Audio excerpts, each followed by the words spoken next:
Good morning, everyone. Welcome to Satsang. Let's make some silence first.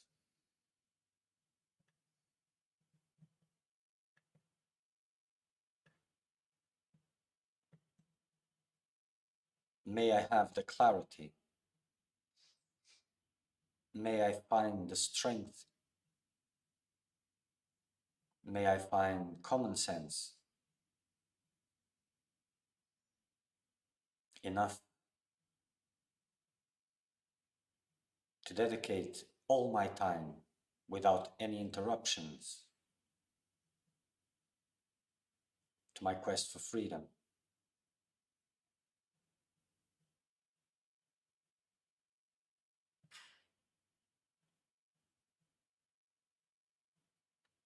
Small things, seemingly unimportant things, they have a tremendous cost. They cost time.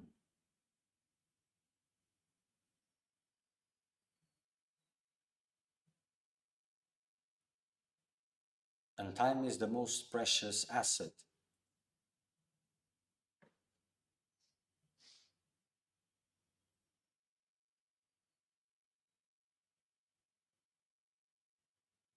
Let me find ways of not wasting any time, not even a second,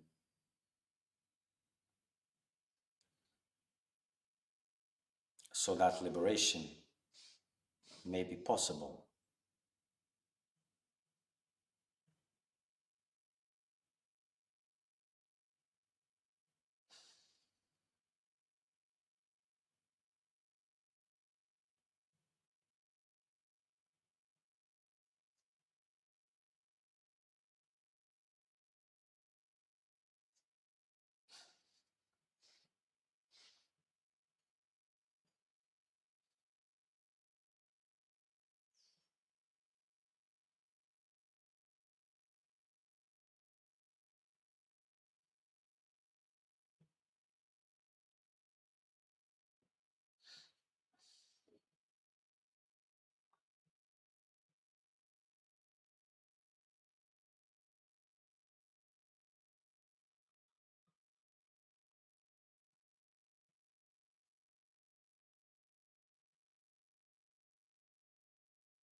Once again, good morning, everyone.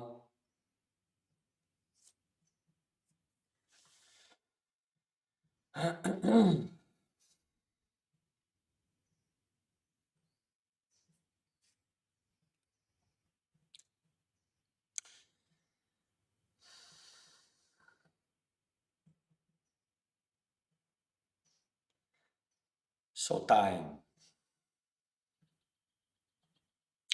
Time is a very important subject. Of course, those who are rock solid into their spiritual practice, those who are rock solid into silence, concept of time doesn't matter anymore. It matters in a different way, but not for them directly. Because when you're using something in the best way possible, you don't need to worry about it. And at this level of silence, these things don't rise. But for the others, this is very important, very important.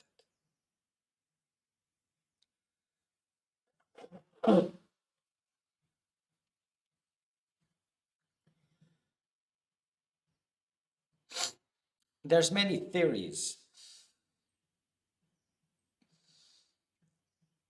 about spiritual teachings,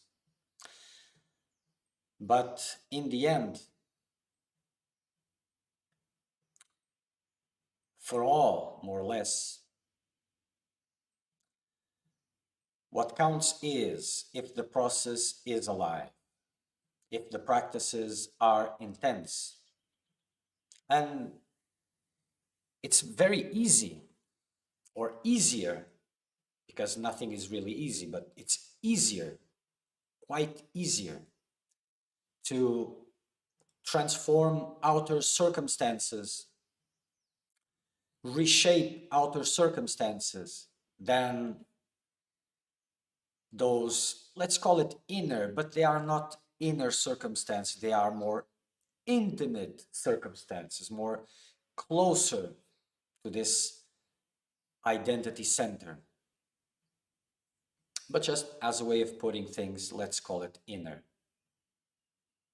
Outer circumstances, they are quite easy. This is why it's much easier to enter social changes and things like that. Because you have a goal and you can put forth all characteristics you have into that direction, and it is something that takes you in the same direction that you were previously, an outward direction. Inner transformations, they are much more difficult, take much longer to be permanent, to be definitive. And then you still have to take care of it.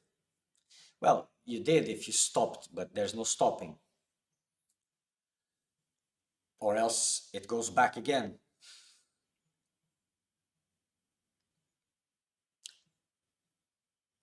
So in these last few decades, there has been a big movement of people finding those who are similar in nature and grouping in spiritual environments, communities, and all of that, with the best of intentions in mind.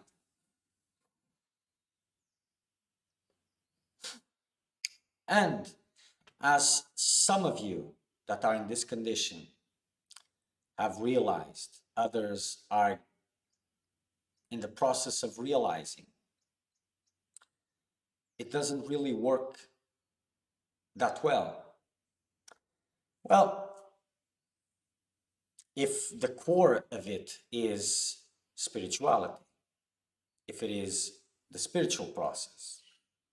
Because the idea in itself, creating a spiritual community, is good in the sense that it supports all the members and it creates the circumstances where everyone can dedicate to their own spiritual process.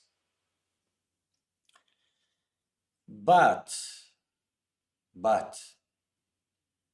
a spiritual community, its base core are the spiritual values, not the worldly values.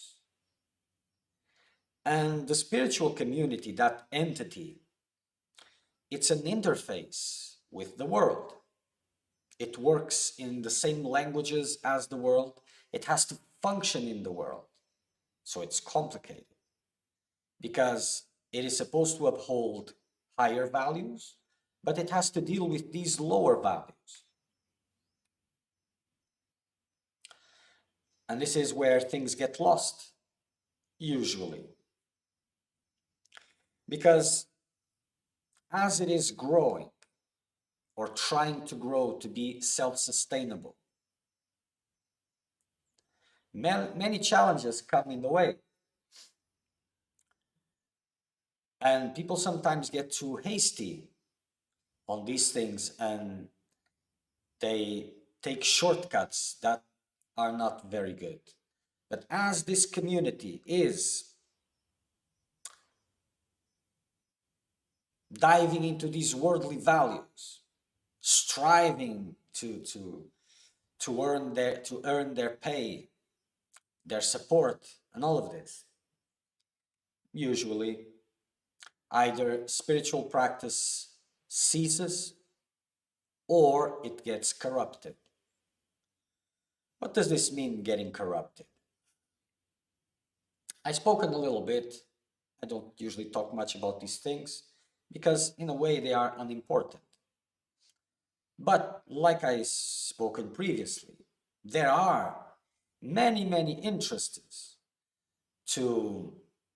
that work against spiritual practices, quest for truth, quest for liberation, quest for God, all synonymous.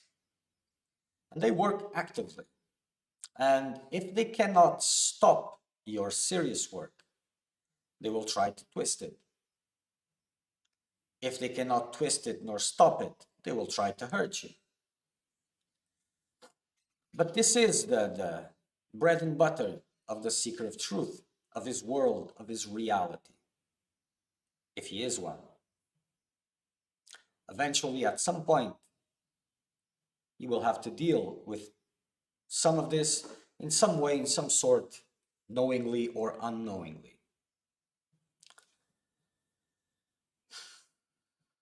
So in these environments, like in any other environment, because any circumstances has its demands. Any circumstance has its own demands. And we can work in the direction of reducing these demands. But to do this, we have to let go many things.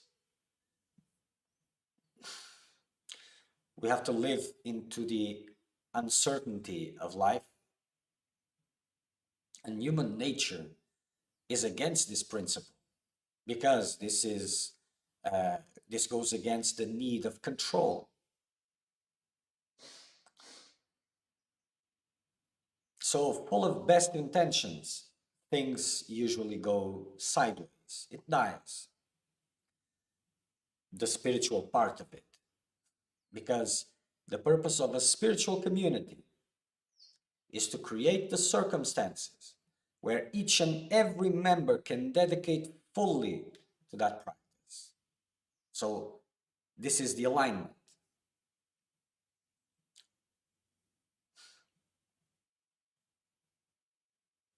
And with the best intentions, things go sideways.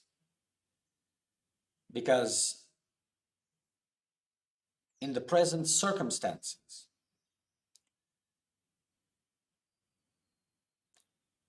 except for certain exceptions, and those are those who have established themselves already, at that level. Intense spiritual practice is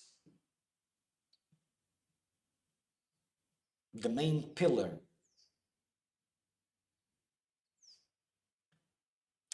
of a spiritual process that has potential.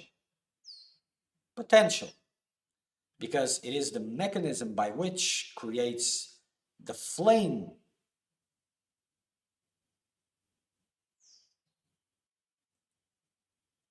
the fire, the reality of it. And without it, you just get taken. And and the spiritual community is supposed by its members' presence, by their members' work, to create a vibration which is higher and transform, because this is a central part. A seeker of truth shouldn't be in a worldly environment. It is a waste of time, because wherever you are, your body-mind complex is being transformed.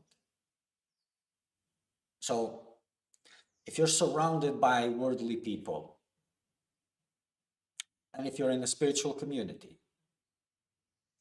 and you're worrying about worldly things, and others around you are worried about worldly things, then it is a worldly environment and vibration is low.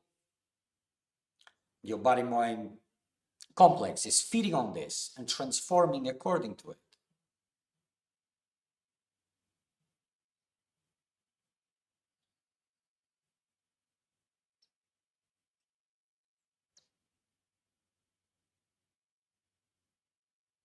So the basis for any of these projects is a strong, solid foundation of intense spiritual practices as the center. Because these projects are supposed to be an alternative, and they actually reveal themselves to be just more of the same. Because it starts with each individual, and each individual counts, for the better, for the worst. For the better, for the worst.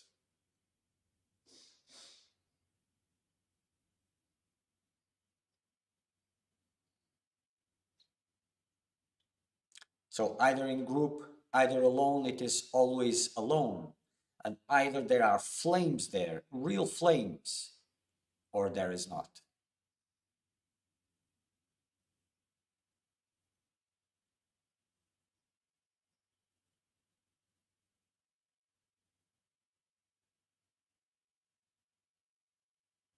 So usually there's the need to transform the whole world. And then you'll find time for yourself. But that's not the way it works. You can only really be a part of that movement when you're not interested in it, when you're focusing in your spiritual process completely, and you make that the center of your life, and everything surrounds that. And whatever is there, if it is disturbing, it's put aside. If it is helping, it is maintained. This is how it moves. But intense spiritual practice.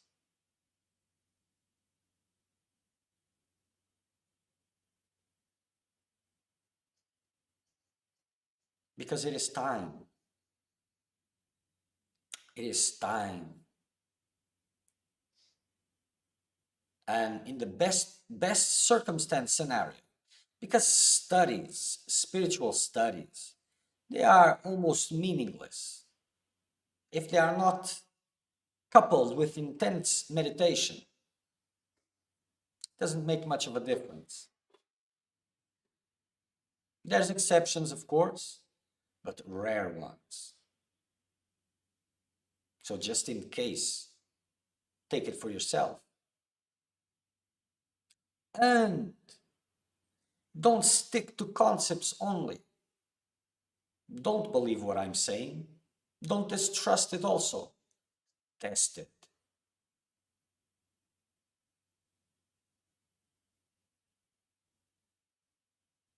Whatever you are doing, couple it with intense meditation. It doesn't need to be too intense. Just try 2 hours in the morning, 2 hours in the afternoon. It's light, but it will give perspective. At least for a month, just for the perspective thing.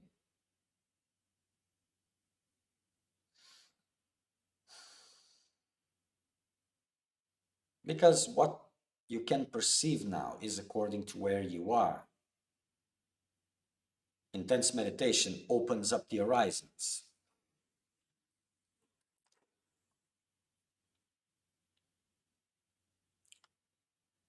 Not by miraculous means, of course. And what I mean about miraculous means is that people have this idea that it is just shanti shanti, but it isn't. So in intense meditation, with intense meditation, your struggles, your difficulties, your sufferings will be lived in a more intimate way, more intense way. In shorter periods of time, will accumulate. And what has to be lived will be lived. And it's important to rise above into a higher state of consciousness. Higher states of consciousness, they are not the end in itself. They are not. It's just another state. But if you're living always in the certain level of awareness, of consciousness, and you're just imagining higher states of consciousness, for example, and you're saying, okay, so there is a higher state of consciousness, but it's just a state. Of course, those who have difficulties in doing work, they use this kind of logic in a tamasic sense. So it's just another state of consciousness. It's as illusory as this one. So unimportant. True, but not for you. Because transformation, liberation is not a mental process. It's not by reasoning. Like, voila, I've discovered it. It has nothing to do with that. So experiencing higher states of consciousness is important to have this clear vision of what a higher state of consciousness is, how things work in that higher state of consciousness compared to this lower state of consciousness. And then you go up and down sometimes, and you have the chance to observe as vibration is falling down. Habits that had disappeared appeared again. As you move higher, these habits disappear and things flow in a different way. And something deep, intimately, an awareness starts to get that really mature glimpse of it's really unimportant. And detaching from all these states becomes a possibility. This is another reason why many times opposites are important to explore. And we see many seekers of truth going through opposite things all the time. And people look and they say, oh, he needs to find the middle grounds, whatever that means. But by exploring these opposites, something within changes. Because it becomes visible not as an intellectual way, but in a more deep and mature way. That things have different functionalities in different levels. So if self-definition comes by the circumstances, characteristics observed constantly through time, unchanging, then there's something that says, well, then it's real. Even if intellectually say, no, but it isn't. Even at the instinct level, it is real. But if you start seeing by exploring the opposites, that different functionalities, characteristics arise in different levels of consciousness, then something within will come like because in a normal state of awareness, for example, you sit to meditate 1 hour, and it can be very difficult. But if you push forward and you manage to raise your vibration, sitting for 4 hours, 5 hours, it seems like time, poof, just fly. You didn't even saw it pass. So in one moment it was difficult, the other was very simple. And if you lose that vibration, 1 hour will become difficult again. The same difficulties are there. So as you are in this process, and in a way, choosing states of awareness, of consciousness, you can do better choices as you are still in the field of choices. Again, this is not intellectual, because those who entertain into certain philosophies intellectually, they imagined if you just repeat the concepts in your mind, it will make everything different, but it doesn't. So if you still feel compelled to do certain things by fears, attachments, or whatever, and this has to be tested, it's not just easily available, the answer, then these choices are important.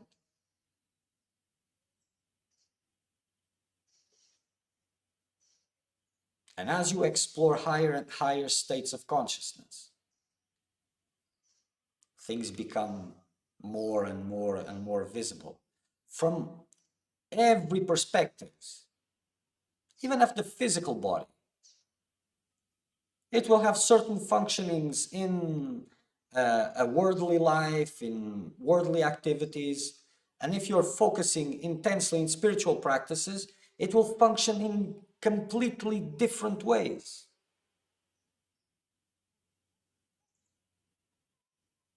Like you couldn't imagine that would be possible.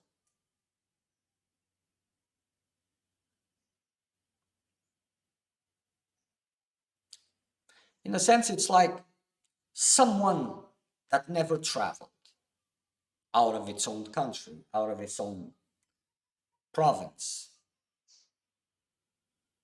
and someone that was there living in the same place that got to travel to other countries, to very opposite cultures. Their visions of the world, they are universes apart. Their understandings, the level of tolerance, of course there's always exceptions, but usually it functions like this because of being exposed to that. And the more open you are, the better.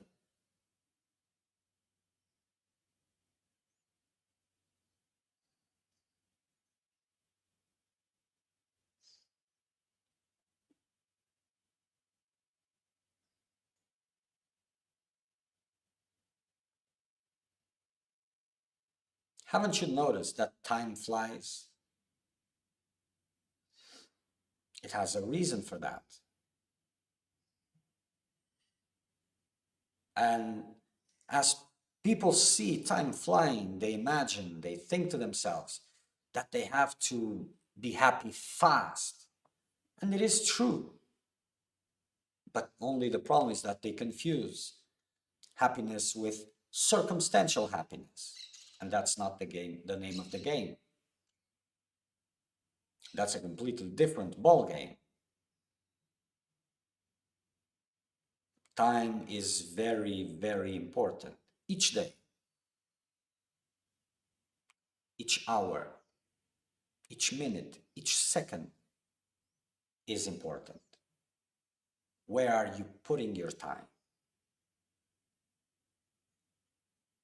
Where are you dedicating your life to? And the worldly life is a complete waste of time.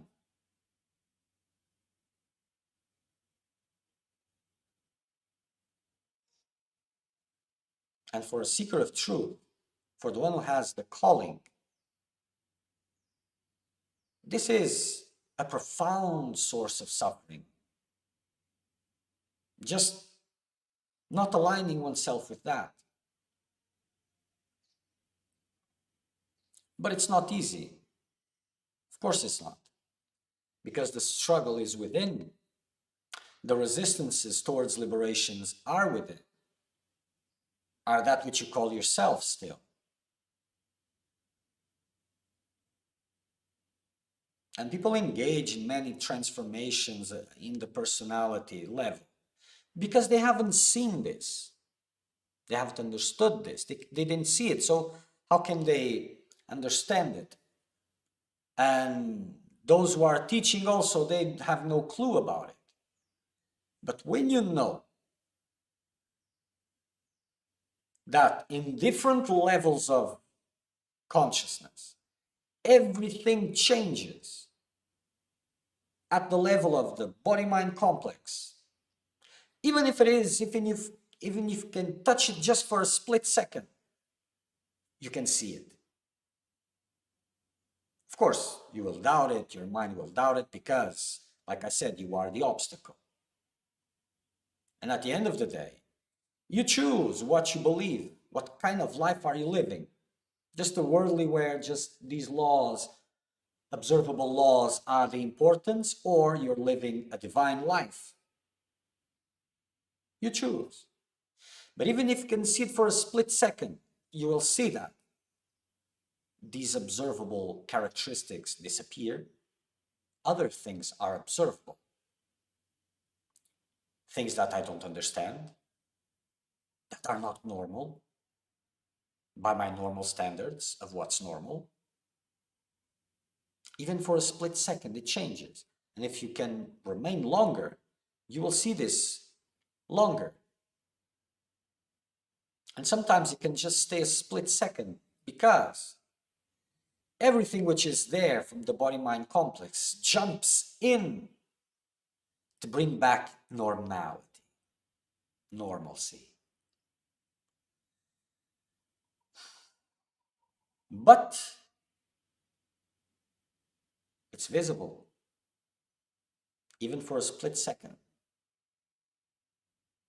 And if you understand what you're seeing, you will see that the time you are dedicating by these mental mechanisms to transform something that you don't even understand why you're doing it, probably by the same worldly motivations, you're just wasting time. Okay, with time you can do a little bit of changes, but it doesn't matter. Because if you're reshaping your reality, it's not enough. It will change your perception of reality. It will evolve your perception of reality / illusion, and it will continue to be illusion.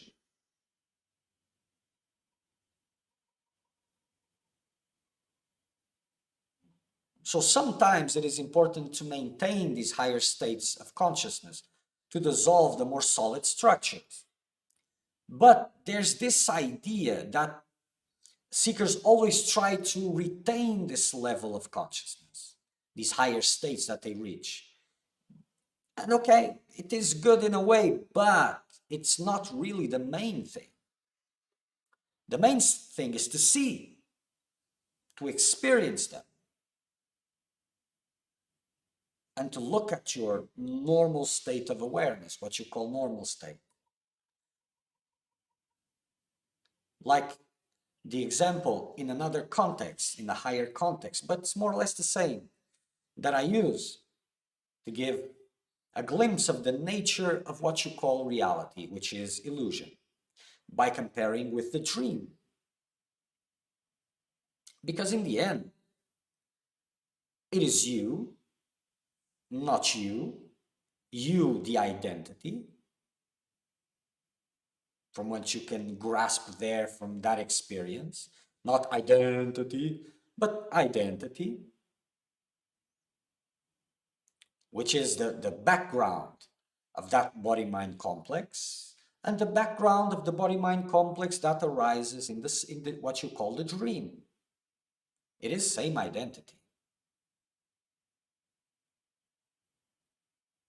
And if you are exposed to both, and you remove these ideas of this is real and that's a dream, you will start having a very different experience, a very clarifying experience, because you will see that no matter what the absurdity of what you're experiencing, you're taking it seriously at that moment. You're not going against it. You're taking it for real. Wherever you find yourself, you take things for real.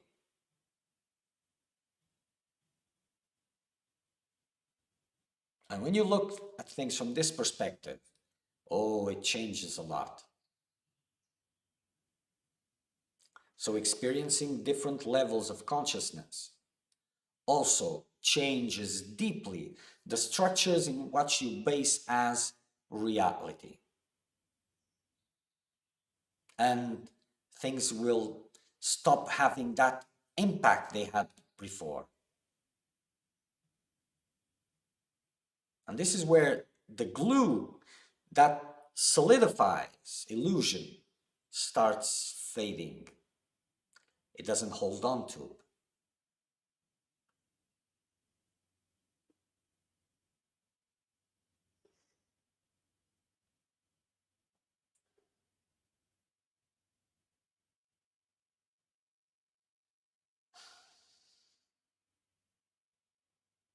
So if you have the desire for liberation, it should be nurtured. And that is the compass. And the higher it goes, people fight with this intensity because it doesn't allow them to live a normal life. But who cares about a normal life? Let those who care about a normal life to live their normal lives. But a seeker of truth is the one who is to live an exalted life, not normal one. And the more the desire for liberation grows, the more it can focus. And the more it can focus,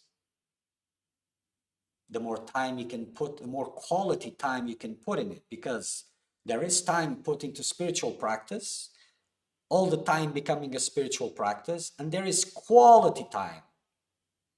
That is the next step. First, you have to conquer this one, then the quality time, and that is the time that you are not only immersed in spiritual practice, but present there. It has many, many levels, but not for today. And it is this desire that drives, that makes you do the impossible. So the more you inflame it, the better. And it is talked by some that desire for liberation is still a desire and it is a problem. Well, you know, a space rocket, to break with the Earth's gravity, a big explosion is needed. And after breaking the Earth's gravity and going beyond it, no need for that explosion, that combustion, and the space rocket drops it. It falls behind. So it's an analogy, the same sense. But in this case, the desire for liberation,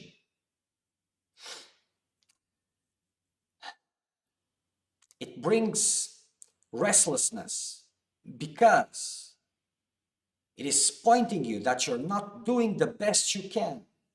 You're not using your time in the best way possible. When you reach that state of perfection, that it just goes on its own, then that desire gets transformed. It stops creating restlessness. It stops being, or it will not be an obstacle.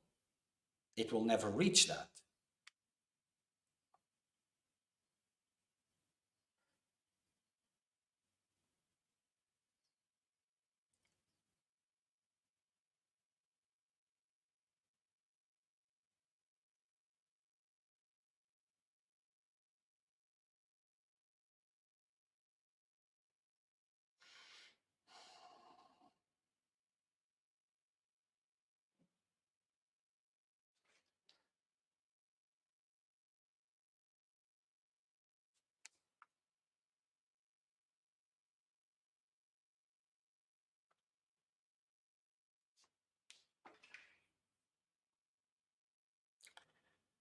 So time is very important. And there's no time to waste. You will need it. Now, when things are not, they are warm or cold, it's not visible. But when things start getting intense, it becomes clear that time is the ultimate factor.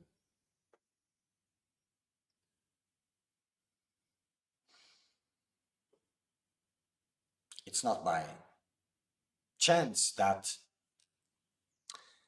this world is more and more filled with distractions. From everywhere, things calling you, calling your attention, jumping around, seducing, forcing, whatever.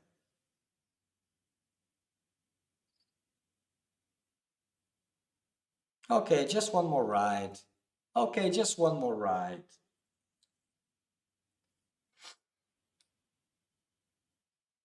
But your time is passing in front of you.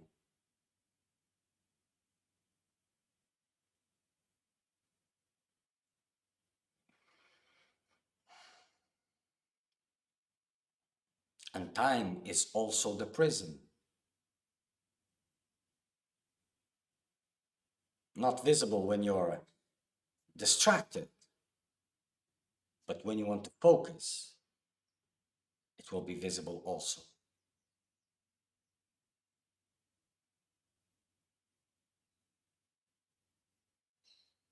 Intense practice, intense meditation practice is the backbone of the quest for truth.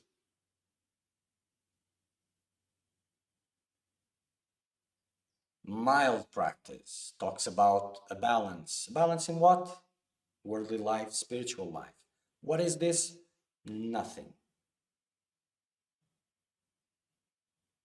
The goal is not balance, is liberation. The goal is not being awakened in illusion, is transcending illusion.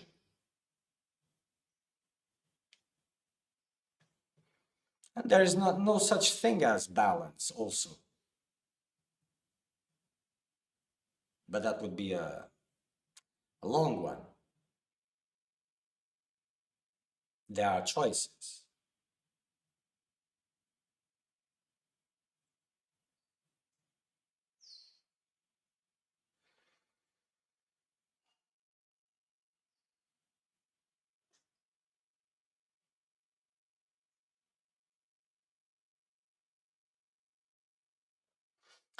So if you have a feeling deep inside, somehow, that sometimes pops in and gives you that you're wasting time. Probably it's because you are. Having this clear vision is the difficult part, because time is always being wasted. Stopping to wasting it, that's the difficult trick.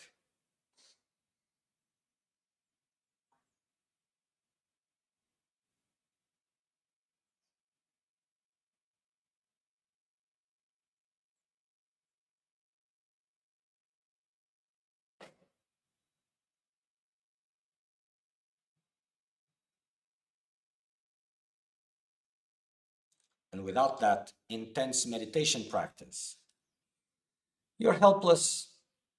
The only thing you have is your ideas, your logic, which is a fruit of your ignorance and state of consciousness present. You have nothing else.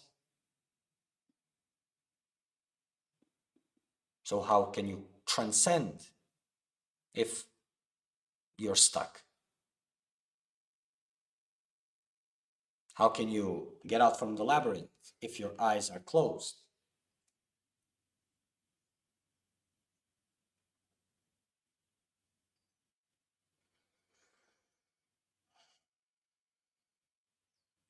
Okay.